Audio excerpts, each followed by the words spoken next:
बच्चों, आप सब कैसे हैं? ठीक है ना? आज के धर्म शिक्षण के इस प्रारंभ में हम प्रभु से दुआ मांगे। सब जन हाथ जोड़िए।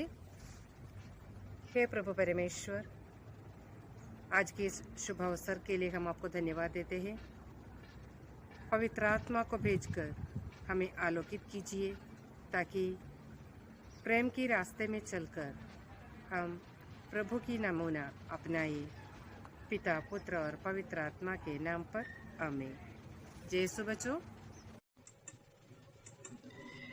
हाँ बच्चों, आज हम अपने धर्म शिक्षा के 12वां अध्याय का दूसरा भाग पढ़ेंगे। हमारे धर्म शिक्षण हमें मुक्ति की राह पर ईश्वर ईसा के उद्बोधन के अनुसार आगे बढ़ने में ताकत देते हैं। गए हफ्ते हम पढ़े हैं अध्याय 12 का पहला भाग, प्रभु के उत्कृष्ट आज्ञा के बारे में। उसमें हम देखे हैं ईसा से कैसे प्रेम करना और भ्रातृ प्रेम में कैसे बढ़ना। आज हम उसका दूसरा भाग पढ़ेंगे।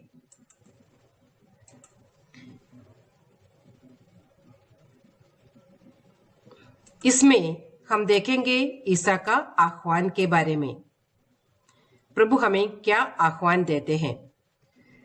संसार की विशेष नीति है अपने प्यार करने वालों को ही प्यार करना, लेकिन हमारे मुक्तिदाता और प्रभु मसीह का आह्वान इसके विपरीत है। उन्होंने सिखाया, तुम लोगों ने सुना है कि कहा गया है, अपने पड़ोसी से प्रेम करो और अपने बैरी से बैर। परंतु मैं तुमसे कहता हूं, अपने शत्रुओं से प्रेम करो और जो तुम पर अत्याचार करते हैं उनके लिए प्रार्थना करो। संत मत्ती रचित पवित्र सुसमाचार अध्याय 5। प्रभु अपने क्रूस मरण के समय शत्रुओं के लिए कैसे प्रार्थना करते हैं, यह हम गए हफ्ते देख चुके हैं। वैसे हम भी हमारे जीवन में हमारे शत्रुओं के लिए प्रार्थना करना और उनसे प्रेम करना।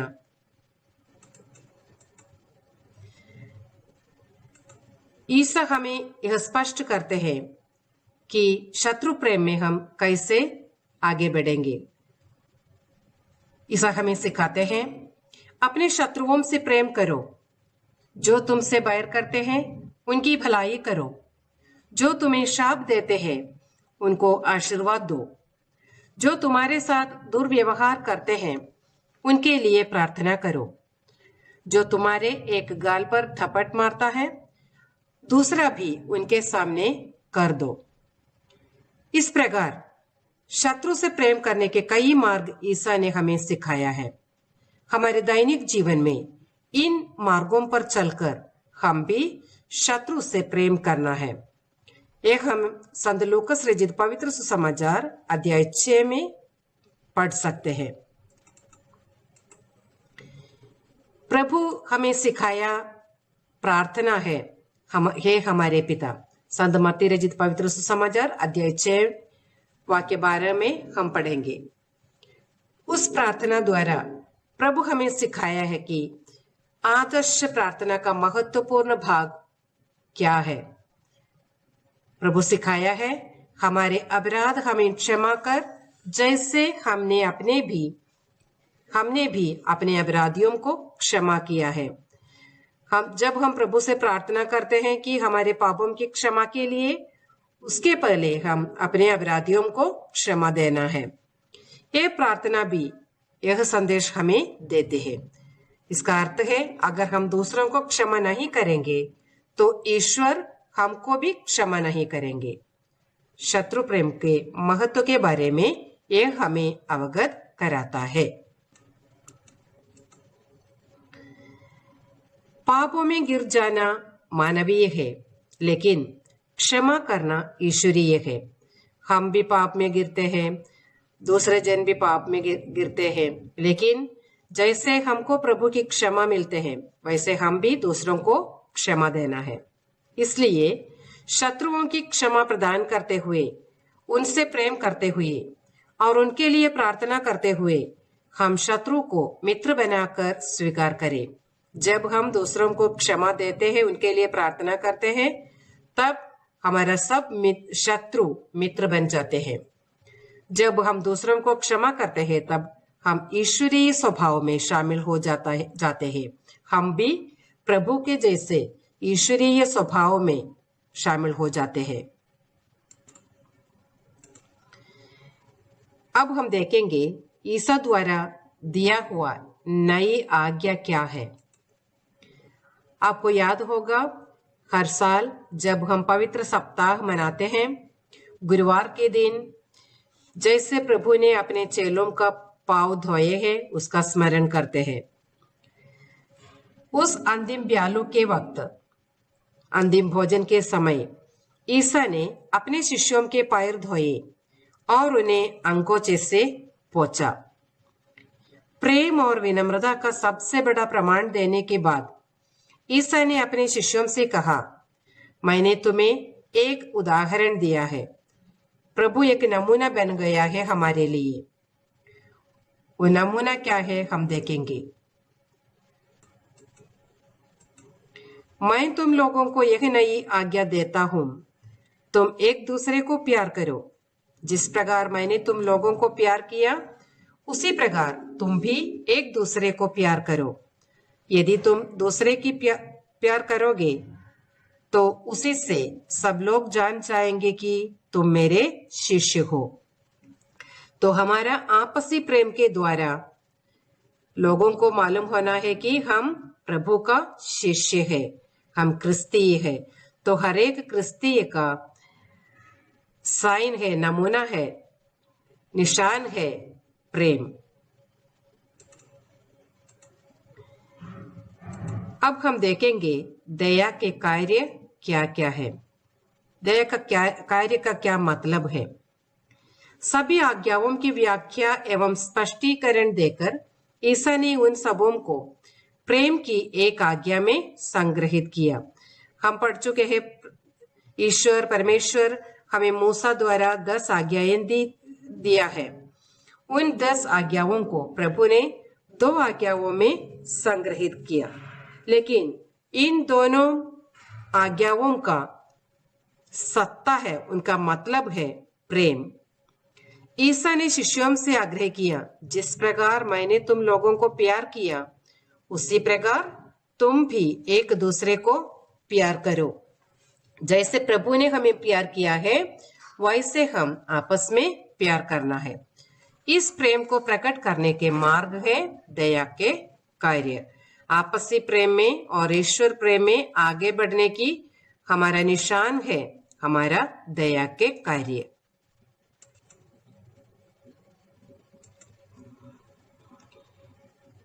हम देखेंगे अभी ईसा के प्रेम की विशेषताएं क्या क्या है। ईसा के प्रेम की विशेषताएं हैं, उनके प्रेम में स्वार्थता नहीं है। ईश्वर का प्रेम, ईसा का प्रेम निस्वार्थ है। उनका प्रेम दूसरों की सेवा में स्वयं को समर्पित करता है।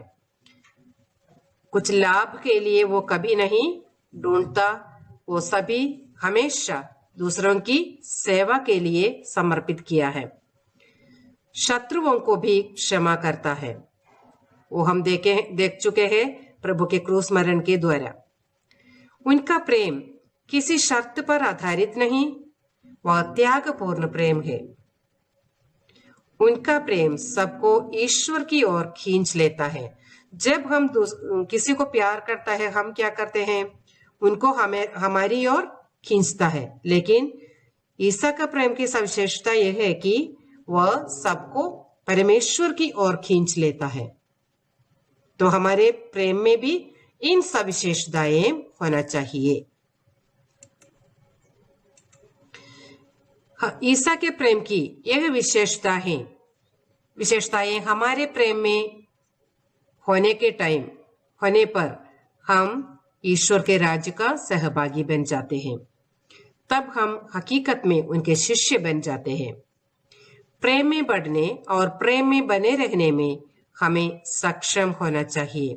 हरदम ईश्वर और भ्रातृ प्रेम में आगे बढ़ने में और प्रेम में बने रहने में हमें सक्षम होना चाहिए। अगर हम ईसा के समान प्रेम कर सके तो इस संसार में ही हम ईश्वर के राज्य का अनुभव हासिल कर सकेंगे। तो ईश्वर के राज्य में हासिल करने की एक ही रास्ता है प्रेम की रास्ता। अब हम देखेंगे दया का कार्य कौन कौन सा है। दया का कार्य है 14 प्रकार की, उसमें 7 शरीर संबंधी है। अब हम देखेंगे शरीर संबंधी दया का कार्य कौन कौन सा है। उसमें पहला है भूखों को खिलाना। जो भी हमारे आसपास में भूखे हैं उनको खाना देना, उनको खिलाना। और दूसरा है प्यासों को पिलाना। कई प्रकार की प्यास होगा, उनको हमारे तरफ से हमसे जैसे लगता है हो सकता है उसको पिलाना। और तीसरा है नंगों को पहनाना। जिनके पास कपड़े नहीं हैं उनको हमसे जितना लगता उतना उनका कपड़ा देना, उनका मदद करना। ये तीनों शरीर संबंधी 7 दया का कार्य में आते हैं। और 14 है बेघरों को आश्रय देना। बहुत सारे लोग बेघर इधर उधर घूमते रहते हैं, उनको आसरा देना, उनको सहारा देना। और 5वां बीमारों और कैदियों से मिलना। जो बीमार पड़े हैं उनको जाके मिलना, सांत्वना देना। जो कैदी है, जेल में है, उनको सांत्वना देना। ये सब दया का कार्य है। और कमजोरों और निराश्रितों की मदद करना। जो जरूरतमंद है उनको हमारा हाथ देना, मदद करना हमारी दया का कार्य है। और शरीर संबंधी आखिरी है मुर्दों को दफनाना। मरे हुए लोगों को दफनाने में मदद करना दया का कार्य है। तो ये 7 शरीर संबंधी दया का कार्य है। अब हम देखेंगे आत्मा संबंधी दया का कार्य कौन कौन सी है। पहला अशिक्षितों को शिक्षा देना। जो अनपढ़ है, जो पढ़े लिखे नहीं है, उनको पढ़ाना, उनको शिक्षा देना हमारा कर्तव्य है। और दूसरा भटकने वालों को मार्गदर्शन देना। जो सही रास्ते से भटके हुए हैं उनको प्रभु की रास्ते में, सच्चे रास्ते में लाना हमारा कर्तव्य है। और तीसरा दुखियों को दिलासा देना। हमारे घर में, हमारे पड़ोस में, हमारे दोस्तों के बीच में जो दुख में रहते हैं उनको दिलासा देना हमारा कर्तव्य है। और चौथा है अपराधियों को सुधारना। जो अपराध किया है उनको क्षमा देके उनको सुधारना हमारा कर्तव्य है। और हमें हानि करने वालों को क्षमा करना। क्षमा करके उनको सही रास्ते पे, उनको प्रेम के रास्ते में लाना, उनको मित्र बनाना। और 6वां है दूसरों की कमियों सहनशीलता से झेलना। हमारे बीच में बहुत लोग बहुत सारे कमियों से होते हैं। सब एक तरीका उनके पास कुछ नहीं होगा। किसी के पास धन होगा, किसी के पास एजुकेशन होगा, और दूसरा किसी को प्रेम की कमी होगा। सबको लेकिन हम सहनशीलता से, कमी है ज्यादा है वो बिना देखे सहनशीलता से सबको सबसे झेलना है। और आखिरी में जीवितों और मृतकों के लिए प्रार्थना करना। हमारे बीच में से जो मरे चुके हैं उन सबों के लिए प्रार्थना करना, और हमारे जो अभी जीवित है उनके लिए और हमारे लिए ही प्रार्थना करना आत्मा संबंध दया का कार्य है। तो हम आत्मा संबंध 7 दया का कार्य भी देख चुके हैं, वैसे ही दया के 14 कार्य हम पढ़े हैं। अब हम सुनेंगे दया के कार्य के बारे में एक गीत।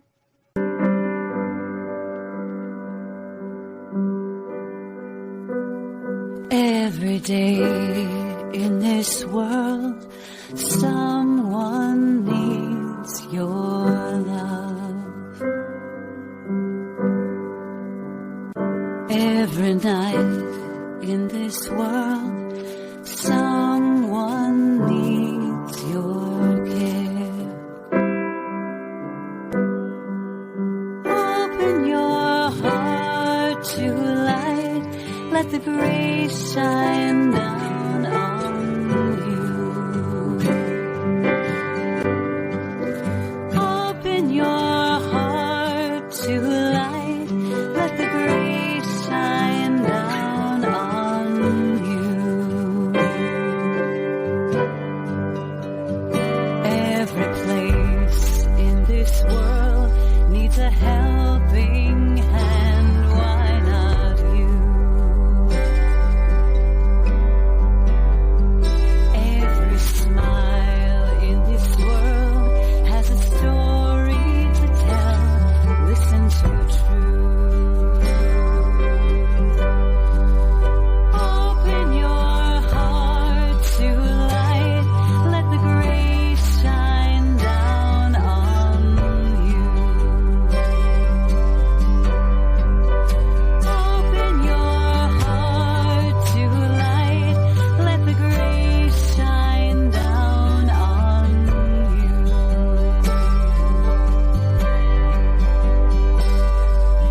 Grace shine down, grace shine down, grace shine down on you.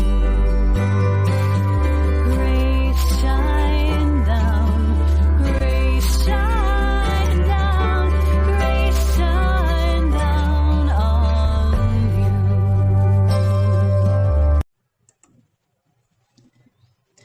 बच्चों, आज के लिए ये हफ्ते के लिए पढ़ने के लिए ईश्वर वचन दिया है संत योहन रचित पवित्र सुसमाचार अध्याय 13 और हमारा मार्गदर्शन के लिए दिया हुआ पवित्र वचन है, यदि मन तुम्हारे प्रभु और गुरु ने तुम्हारे पैर धोए हैं तो तुम्हें भी एक दूसरे के पैर धोना चाहिए।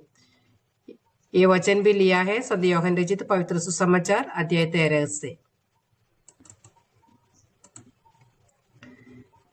एक हफ्ता विशेषकर हम क्या करना चाहिए? ईसा ने हमें प्रेम का नमूना दिया है। 5 ऐसे संतों के नाम ढूंढिए जिन्होंने इस प्रेम का नमूना अपनाकर जीवन बिताया है। और हम क्या निर्णय लेंगे? मैं हर दिन कम से कम दया का एक कार्य करूंगा या करूंगी।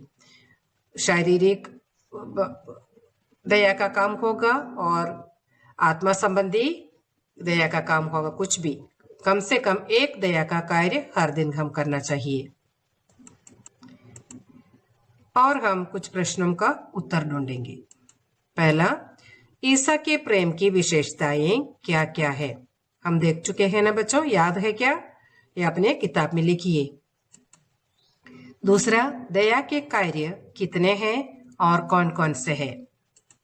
तीसरा, इस संसार में ही ईश्वर का राज्य का अनुभव करने के लिए हमें क्या करना चाहिए?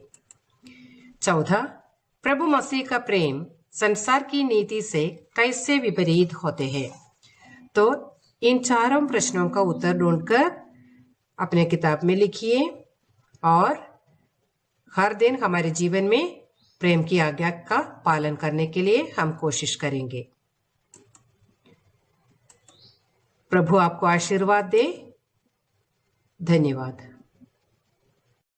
तो बच्चों, हम देख चुके हैं प्रेम की आज्ञा के बारे में। प्रेम की आज्ञा का क्या महत्व है?